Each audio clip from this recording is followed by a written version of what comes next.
bahasa Balinya daripada saya, Pak Agus Joko. Madura tapi ampun suwe di Bali, Pak Agus, dan sangat fasih bahasa Bali. Ya, nanti kalau kita programkan setiap Kamis minimal Rahajeng Semeng tahu, ya, Rahajeng Tengahi juga tahu. Jangan hanya tahu ngajeng saja, ya. Tahu ngajeng ya.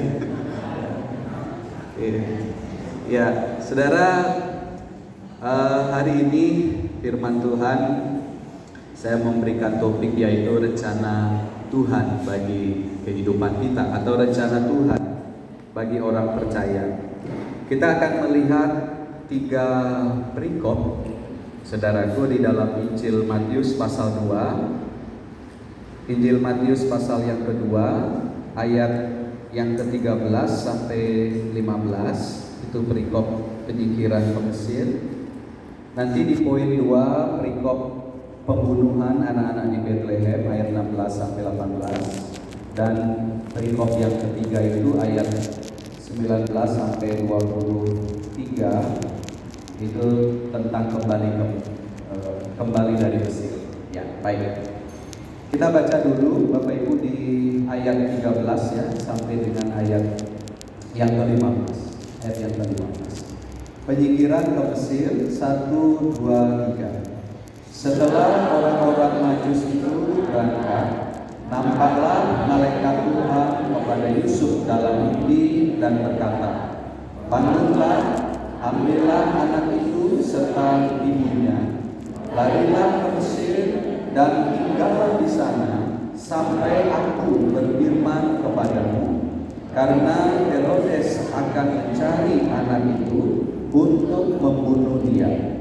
Maka Yusuf pun bangunlah, diambilnya anak itu serta ibunya, malam itu juga, lalu menyingkir ke Mesir dan tinggal di sana hingga Herodes mati. Hal itu terjadi supaya genaplah yang difirmankan Tuhan oleh Nabi, "Dari Mesir kupanggil anakku." Amin.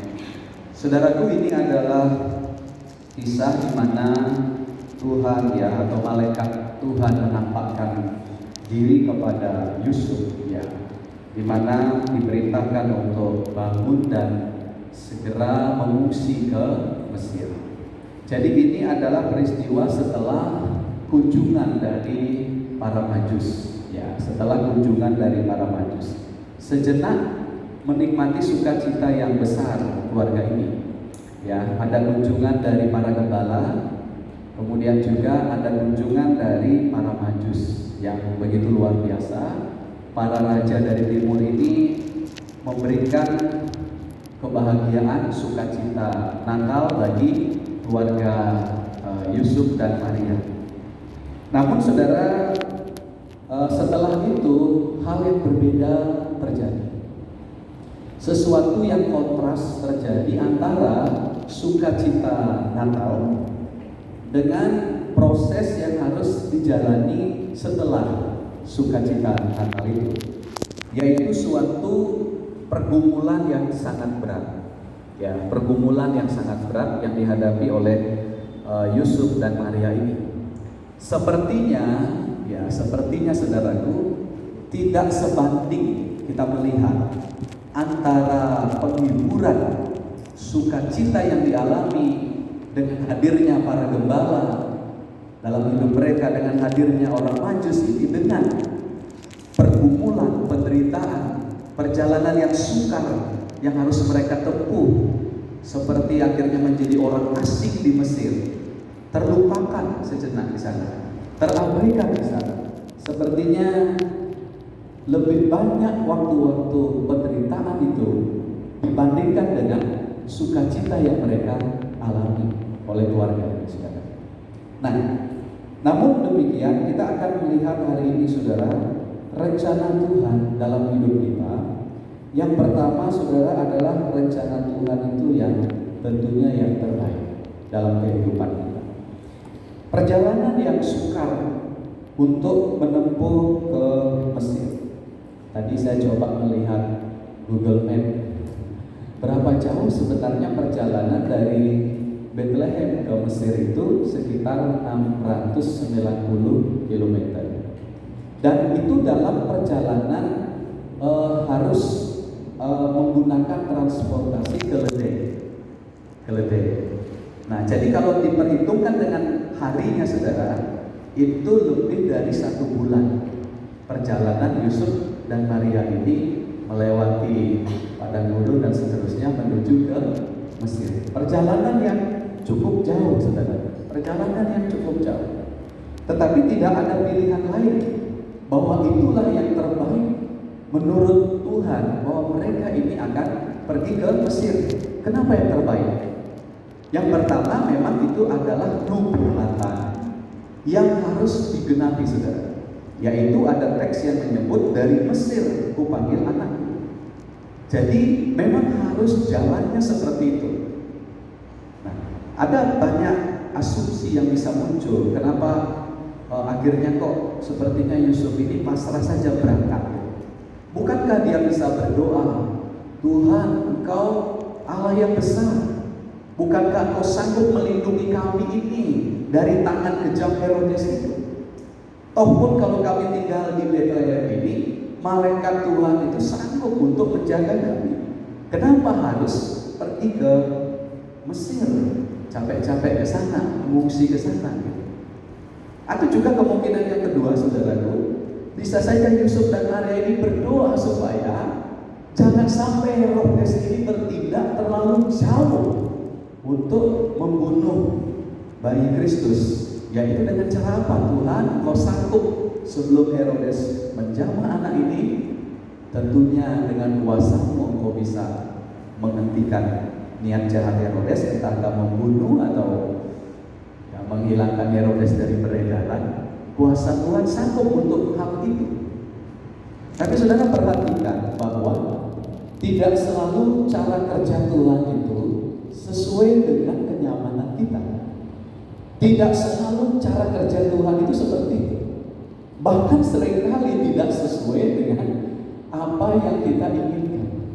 Sangat jauh berbeda. Kalau boleh memilih, sebenarnya Yusuf dan Maria ini biar menjadi kesaksian bagi banyak orang, ya, mereka tetap tinggal di situ dengan beriman kepada Tuhan, supaya Tuhan melindungi mereka dan kuasa Tuhan dinyatakan dalam hidup mereka, dan itu bisa menjadi kesaksian bahwa benar Kristus yang lahir ini penuh kuasa, penuh kemuliaan, dan tidak ada satu kuasa pun yang bisa untuk menyentuh dia. Tetapi saudaraku, bukan seperti itu yang Tuhan kerjakan. Tapi justru malaikat itu bilang, saudara, bangunlah. Ya, ini posisi di malam hari. Bangunlah, ya. Ambillah anak itu serta ibunya, larilah ke Mesir. Jadi tidak hanya jalan, ya, tapi disuruh larilah ke Mesir. Dan tinggallah di sana sampai aku berfirman kepadamu, karena Herodes akan mencari anak itu untuk membunuh dia. Saudaraku, tengah malam harus berkemas dengan cepat, ya, dan tidak boleh berlambat-lambat karena dikejar waktu, ya, dikejar waktu. Dan juga saudara, ini banyak yang setuju bahwa rupanya Yusuf dan Maria ini dari kalangan keluarga yang sederhana, tidak memiliki banyak harta benda, sehingga untuk berangkat malam itu pun mereka sudah siap. Yang penting bawa persembahan orang Majus itu, jangan lupa ya, emas, ya, mungkin kemenyan dan semua dibawa, mungkin kalau bisa mereka bawa. Tapi yang penting emas bawa, karena itu untuk persediaan bekal nanti dalam perjalanan mereka dan juga tinggal di Mesir. Hal baik apa saudara yang bisa kita melihat di sini dari perikop ini? Yusuf tidak mengeluh dengan apa yang terjadi itu, saudara. Dia tidak mengeluh, tidak ada teks yang menjelaskan bahwa Yusuf menunda sejenak atau ambil doa dulu sejenak untuk mulai berpikir bahwa Tuhan pasti ada cara lain selain ke Mesir. Tidak. Dia dikatakan, saudara, Yusuf pun bangunlah, dikatakan ayat 14. Diambilnya anak itu serta ibunya malam itu juga, bukan besok malamnya, malam itu juga. Nah, ini teguran buat kita. supaya tidak menunda waktu atau menunda pekerjaan. Ya, teguran bagi kita. Hal baiknya saudara bahwa Yusuf melihat bahwa inilah ya petunjuk Tuhan yang Tuhan sudah berikan kepadanya dan dia harus taat melakukan itu. Ya, kadang saudara kita tidak paham maksud Tuhan di dalam proses yang kita hadapi. Kita pikirnya A, tapi Tuhan pikirnya B lain. Tapi saudara, tidak ada cara lain selain kita sungguh-sungguh untuk mentaati Tuhan. Itu. Jadi karena apa saudara? Tuhan tahu itulah yang terbaik yang Tuhan sudah siapkan bagi Yusuf dan Maria supaya aman dalam perjalanan itu. Tuhan pasti sudah melindungi dan sampai di Mesir Tuhan melihat. Kebaikan apa lagi saudara yang bisa kita temukan? Jadi perkunjungan orang Majus, saudara, ke Bethlehem mengandung dua hal penting. Ya. Yang pertama tentunya untuk memberkati keluarga itu, ya, dengan persembahan orang Majus, emas, kemenyan dan. Tapi satu sisi saudara membawa malapetaka. Karena saudaraku, perkunjungan latar belakangnya adalah karena perkunjungan mereka inilah Herodes tahu gitu bahwa ada sang juru selamat atau raja yang besar yang lahir di Bethlehem. Sebelumnya tidak dengar itu. Sampai pada akhirnya orang Majuslah yang menyampaikan berita itu sehingga Herodes mendengar itu. Kemudian pada akhirnya karena Herodes kan orangnya kejam, terus kemudian dia orang penuh kecurigaan dan tidak mau disayang. Akhirnya dengan berbagai upaya saudaraku dia mencoba untuk bagaimana mencari cara membunuh sang juru selamat itu. Tapi Tuhan sudah siapkan jalan lain bagi Yusuf dan Maria. Sekali lagi saudara, dua hal yang terjadi lewat kedatangan orang Majus itu. Satu sisi membawa berkat, tapi satu sisi juga membawa ancaman bagi keluarga ini. Karena berita yang disampaikan oleh orang Majus itu. Mungkin ada asumsi yang mengatakan mungkin lebih baik tidak ada kemuliaan itu daripada bayi Kristus yang terancam dengan berita yang disampaikan. Tapi saudara, tidak bisa juga kita berasumsi demikian karena memang sudah ada teks yang menubuatkan bahwa akan terjadi yang pertama pengungsian ke Mesir, bahwa akan terjadi yang kedua pembunuhan anak-anak di Bethlehem. Rahel menangisi anak-anaknya dan dia tidak mau dihibur lagi dan seterusnya. Saudaraku, mari dalam setiap proses kehidupan kita ini kita melihat bahwa rencana Tuhan itulah yang terbaik. Kadang kita berpikir untuk apa kita di sini, gitu ya. Kenapa saudara harus sepertinya dikondisikan oleh Tuhan untuk ada di kampus ini? Tadi saya mengajar di tingkat 1 itu, saya banyak sharing terhadap pengalaman saya juga ketika masuk kampus di sini. Sepertinya Tuhan kondisikan, kita nggak bisa lari, kita nggak bisa memilih jalan lain. Seolah-olah seperti itu. Kita dikondisikan harus ada di sini. Berarti saudara, kalau Tuhan sudah menuntut kita sampai di titik ini, berarti ada maksud baik Tuhan yang Tuhan kerjakan di dalam kehidupan kita. Ada maksud baik Tuhan. Apa itu saudara? Kita dibentuk oleh Tuhan, karakter kita diperlengkapi dengan teologi yang baik. Kemudian kita juga bisa diperlengkapi dalam penginjilan, kita diproses dalam pelayanan. Ada begitu banyak maksud baik Tuhan. Sekalipun memang di sisi baik maksud Tuhan ada proses yang terjadi. Itu yang terjadi dengan Yusuf dan Maria. Mereka ini ada sukacita Krismas, mereka ada berkat dari orang Majus, mereka ada kemuliaan, mereka ada pujian untuk mereka juga. Tetapi di satu sisi Tuhan tidak selamanya mengizinkan mereka ada di zona nyaman mereka, tapi harus lewati proses di dalam kehidupan. Demikian pun Bapak Ibu Saudara dan saya, selalu akan ada proses membentuk kehidupan kita, tetapi ingatlah itulah yang terbaik. menurut Tuhan dalam kehidupan kita. Yeremia 29. Sebab aku ini mengetahui rancangan-rancangan apa yang ada padaku mengenai kamu. Demikianlah firman Tuhan, yaitu rancangan damai sejahtera dan bukan rancangan kecelakaan, untuk memberikan kepadamu hari depan yang penuh harapan. Saudara-saudaraku semua mahasiswa khususnya ya, tetaplah pandang semua proses yang kau alami itu ada kebaikan-kebaikan Tuhan yang Tuhan nyatakan. Ya, sekalipun berat perjalanan yang sukar dalam studi, ya seperti Yusuf dengan sabar dalam perjalanan itu mendampingi Maria yang duduk di keledai. Mungkin Yusuf sementara berjalan mendampingi keledai yang lambat jalannya, butuh waktu berhari-hari, bahkan sebulan lebih harus menempuh perjalanan 690 km, perjalanan yang sukar. Saudaraku, kita percaya bahwa perjalanan yang sukar yang kita mungkin hadapi di ini itu ada pasti kebaikan Tuhan ya, yang Tuhan mau nyatakan dalam kehidupan kita. Yang kedua, rencana Tuhan tidak pernah gagal. Kita membaca di perikop yang berikut saudara, ayat 16 sampai 18, 1, 2, 3. Ketika Herodes tahu bahwa ia telah diperdayakan oleh orang-orang Majus itu, ia sangat marah. Lalu ia menyuruh membunuh semua anak di Betlehem dan sekitarnya, yaitu anak-anak yang berumur 2 tahun ke bawah, sesuai dengan waktu yang dapat diketahuinya dari orang-orang Majus itu. Dengan demikian genaplah firman yang disampaikan oleh Nabi Yeremia. Terdengarlah suara di Rama, tangis dan ratap yang amat sedih. Rahel menangisi anak-anaknya, dan ia tidak mau dihibur sebab mereka tidak ada lagi.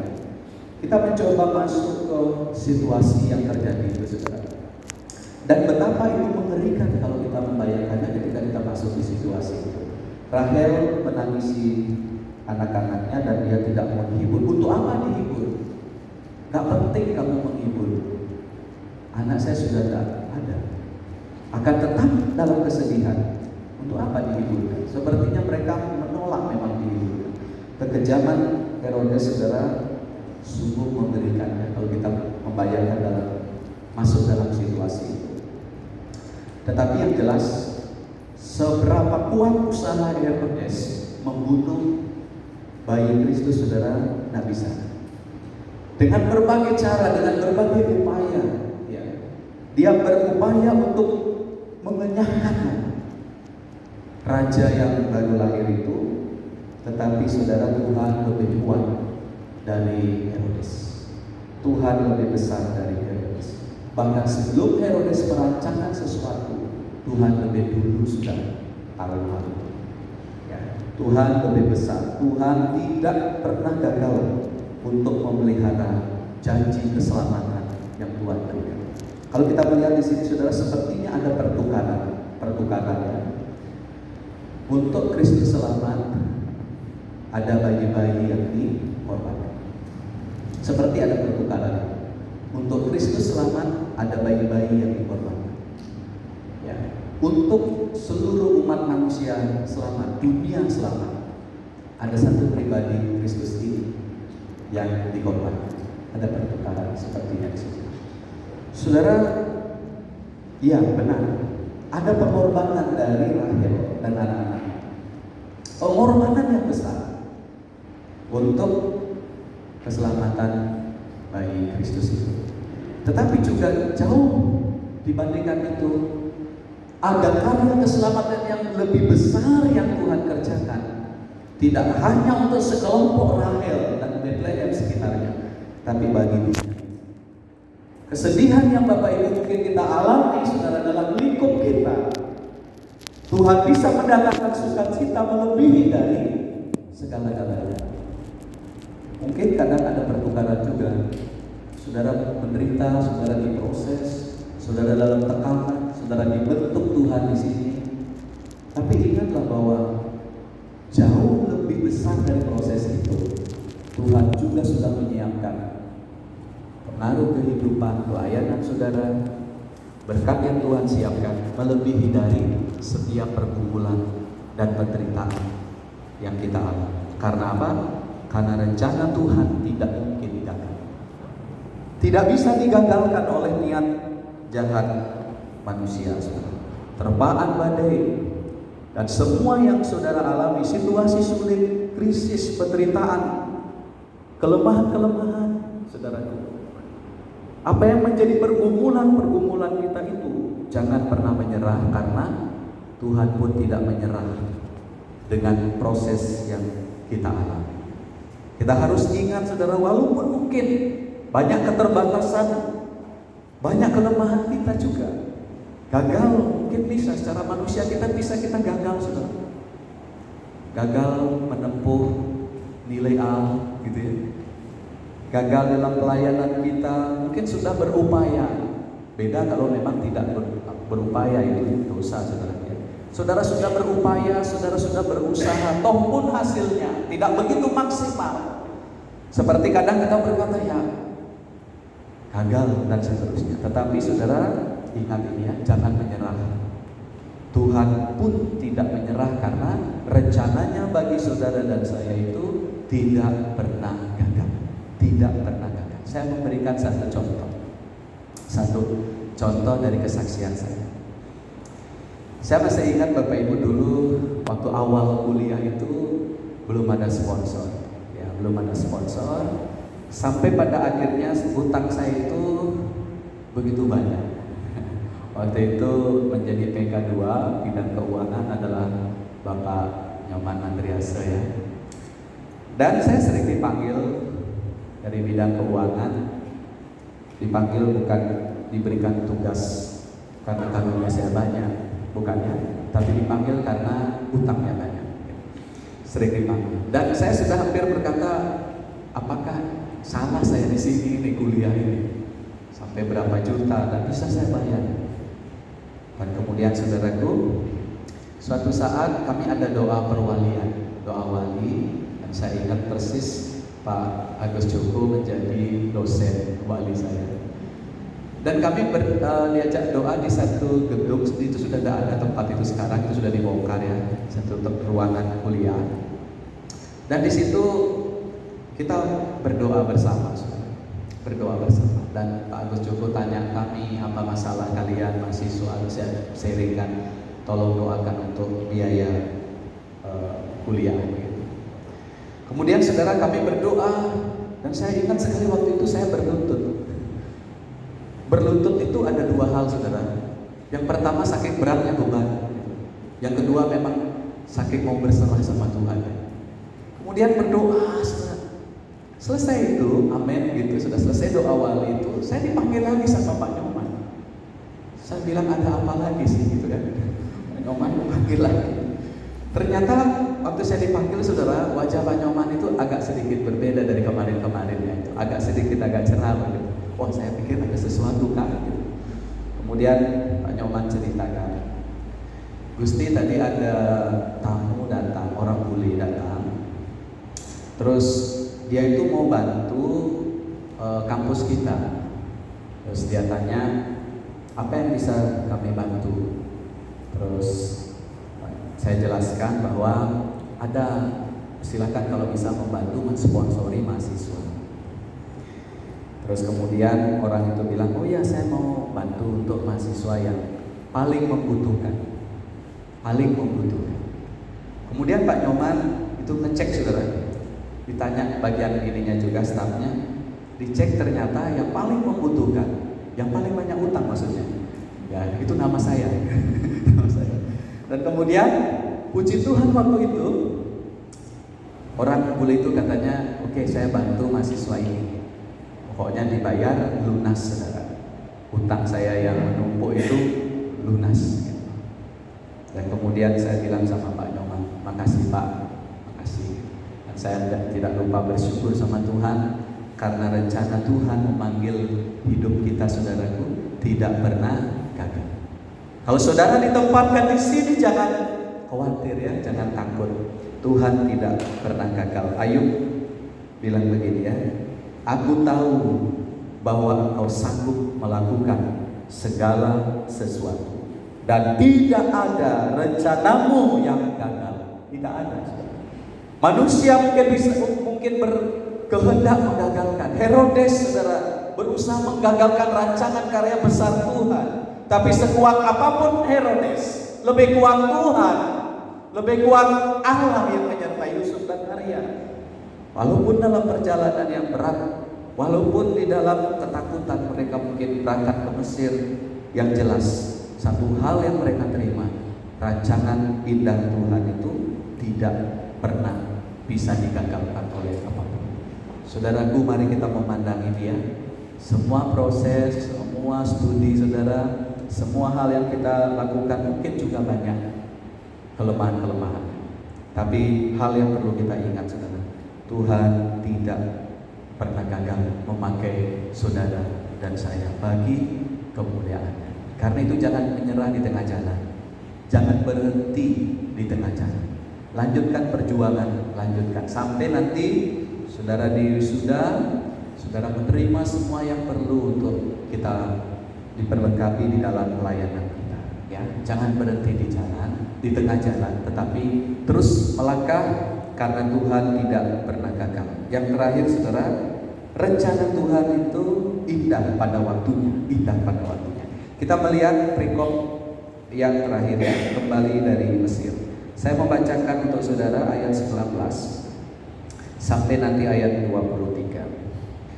Setelah Herodes mati, nampaklah malaikat Tuhan kepada Yusuf dalam mimpi di Mesir. Katanya, bangunlah, ambil anak itu serta ibunya dan berangkatlah ke tanah Israel. Karena mereka yang hendak membunuh anak itu sudah mati. Lalu Yusuf pun bangunlah, diambilnya anak itu serta ibunya dan pergi ke tanah Israel. Tetapi setelah didengarnya bahwa Arkeus menjadi raja di Yudea menggantikan Herodes ayahnya, ia takut ke sana. Karena dinasehati dalam mimpi, pergilah Yusuf ke daerah Galilea. Setibanya di sana, ia pun tinggal di sebuah kota yang bernama Nazaret. Hal itu terjadi supaya genaplah firman yang disampaikan oleh nabi-nabi bahwa ia akan disebut orang Nazaret. Saudaraku, di sini kita belajar tentang rencana Tuhan itu benar-benar indah pada waktunya. Yaitu apa? Kita juga belajar di situ tentang kesabaran. Yusuf dan Maria ini sabar yang pertama, saudara. Harus pergi tengah malam, bangun malam-malam itu, kemudian sabar dalam perjalanan ya dari Bethlehem ke Mesir itu begitu sabar. Tidak ada data keluhan, tidak ada data protes. Mereka bergerak saja, jalan saja, sampai nanti tinggal di Mesir cukup lama. Ada yang menafsirkan itu mungkin sekitar 3 bulan. Tapi ada penafsir lain yang kemungkinan besar itu sekitar 7 tahun. Ada mereka tinggal di Mesir. Jadi kalau mungkin melihat Tuhan, kapan saya bisa kembali ke kampung, ya? Kapan saya bisa kembali bertemu dengan keluarga besar di kota Daud di Bethlehem itu? Tapi saudaraku, kita belajar tentang pribadi Yusuf ini. Dia yakin bahwa pasti indah pada waktunya Tuhan akan mengembalikan mereka kembali ke Bethlehem atau kembali ke tanah Israel. Saudara, ada satu kisah ini yang mungkin pernah kita mendengar. Ada seorang yang menjadi penjual tempe. Saudara, suatu saat dia membutuhkan uang yang cukup untuk segera membayar sesuatu dan sangat membutuhkan uang itu.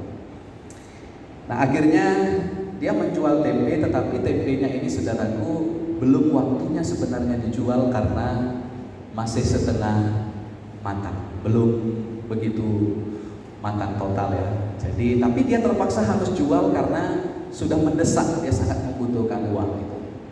Dia tetap pergi ke pasar, saudara. Kemudian dari pasar itu dia banyak berdoa. Dia berdoa supaya Tuhan menolong dia supaya tempenya terjual. Kemudian dia berdoa satu hal kepada Tuhan, Tuhan, ubahlah tempe ini yang setengah matang ini menjadi tempe yang matang. Sudah jadi. Saudara, dia berdoa sama Tuhan dengan sungguh-sungguh, Tuhan, kuasa-Mu sanggup mengubah tempe yang setengah matang ini supaya menjadi matang. Tapi saudara, dia mulai buka dalam nama Yesus. Puji Tuhan, tempe itu tetap setengah matang. Tidak ada perubahan. Yang kedua, dia berdoa lagi. Mungkin tadi kurang yakin, kurang iman. Dia mencoba meningkatkan imannya. Berdoa, Tuhan, ubahlah tempe ini menjadi tempe yang matang dan siap untuk dijual. Dalam nama Yesus. Ya, buka. Kali ini dia percaya kuasa Tuhan sanggup membuat mujizat. Akhirnya dia buka, saudara. Dan kali ini, puji Tuhan, tetap tempe setengah matang, ya, belum berubah. Nah, kemudian dia mulai khawatir, dia mulai saudara, cemas begitu. Sudah agak siang, nggak laku-laku jualannya karena orang tanya bagaimana kondisi tempenya, apakah sudah siap digoreng, apakah sudah siap ready begitu. Nah, ini masih setengah matang. Saya menjual tempe yang setengah matang, jadi tidak laku-laku. Tapi dia berdoa sekali lagi, Tuhan tolong kali ini jawablah doa saya, ubahlah tempe yang setengah matang ini menjadi tempe yang matang. Saudaraku, apa yang terjadi? Luar biasa. Mujizat Tuhan dinyatakan dan tempe itu tetap setengah matang. Tidak ada perubahan apapun. Tapi dia sudah putus asa, saudara. Pada akhirnya ada yang datang kepadanya. Ya, seorang bertanya kepada dia, Pak, saya dari tadi itu keliling mau beli tempe, tapi tidak ada tempe yang sesuai keinginan saya, karena dari tadi saya keliling itu hanya ada yang menjual itu tempe yang ready, yang sudah matang, yang siap digoreng, palingan bertahan beberapa hari. Saya mau cari tempe itu yang setengah matang, dan karena saya akan kirim ke anak saya yang tinggal di luar kota, butuh waktu, sehingga kalau saya beli tempe yang matang pasti akan busuk dalam perjalanan. Saya mau tempe yang setengah matang. Akhirnya penjual tempe ini dengan sukacita, saudara, dia senang sekali. Oh ya, ada, sayalah penjualnya tempe yang setengah matang itu, dan diborong semua, saudara. Habis jualan tempenya yang setengah matang itu, dan dia berpikir dalam hatinya, coba tadi Tuhan kabulkan doa saya, Tuhan mengubah ini, pasti dagangan saya tidak diborong sama pembeli. Saudaraku, terkadang kita butuh kesabaran di dalam menantikan waktu Tuhan, ya, waktu Tuhan. Dan yang jelas waktu Tuhan itu yang terbaik, rencana Tuhan itu yang terbaik. Kita belajar dari Yusuf di sini kesabaran, ya. Untuk menikmati indahnya rancangan Tuhan tepat waktu, kita mesti belajar kesabaran. Kita juga belajar tentang bagaimana ketaatan mereka, ya, baik Yusuf, baik Maria, mereka benar-benar taat, saudara. Kemudian ketika itu mereka harus bangun dan berangkat ke tanah Israel, ya, karena Herodes sudah mati. Mereka sudah harus bisa berangkat kembali ke tanah Israel. Nah, kemudian saudara, kita belajar juga tentang hikmat, ya, dimana ketika Yusuf sebenarnya ada alasan yang begitu besar untuk pergi ke Yudea, karena memang kampung halamannya sebenarnya di sana, ya, di kota Daud, apalagi di Betlehem Yesus lahir begitu. Tapi karena dia takut pergi ke sana, Arkelaus hampir sama karakternya, wataknya yang keras, yang kejam, dia takut ke sana. Dia akhirnya pergi ke bagian utara di daerah Galilea, yaitu sebenarnya di satu desa yang sangat sederhana, saudara, Nazaret itu. Bahkan di dalam PL pun tidak pernah disebutkan nama itu, Nazaret. Jadi itu sebenarnya tidak begitu terkenal. Nazaret itu desa yang biasa. Tapi justru mereka memilih tempat itu di mana Yesus akhirnya besar di sana dan memulai pelayanannya di daerah Galilea. Ada hal menarik, saudara. Ya, Tuhan bukan tidak memperhatikan bagian selatan Yudea, ya, tapi pesan Natal itu kan jelas bahwa Tuhan menjangkau orang-orang yang terpinggirkan, orang-orang yang sederhana. Justru Tuhan memulai pelayanannya di daerah Galilea, di mana orang-orang di sana mungkin notabene kurang begitu berpendidikan seperti orang-orang yang ada di bagian Yudea atau bagian selatan. Tapi justru Tuhan memilih tempat di sana untuk Nazaret. Dan kita belajar tentang kesetiaan sekali lagi. Dan ayat terakhir yang mungkin bisa kita melihat, Khotbah 3 ayat 11 ini, ia membuat segala sesuatu itu indah pada waktunya, bahkan ia memberikan kekekalan dalam hati manusia mereka. Tetapi manusia tidak dapat menyelami pekerjaan yang dilakukan Allah dari awal sampai pada akhirnya. Rencana Tuhan bagi saudara dan saya yang pertama adalah yang terbaik. Yang kedua, saudaraku, rencana Tuhan, ingat ya, tidak pernah gagal. Jadi jangan kita yang menyerah, karena Tuhan pun tidak menyerah. Ya, saudara mungkin sekarang belum dijawab doamu tentang mungkin sponsor atau apa, jangan menyerah dulu. Lihat, kejar Tuhan, cari hadirat Tuhan, berdoa, ya. Tidak ada yang mustahil, tidak pernah gagal. Ya, Tuhan mau memakai saudara melayani, itu tidak pernah gagal. Ya, Tuhan tidak pernah gagal dan indah pada waktunya. Sampai pada harinya kita mengenal bahwa inilah rencana Tuhan itu ternyata seperti ini. Ya, begitu baik, begitu indah. Kita nyanyikan satu lagu ya.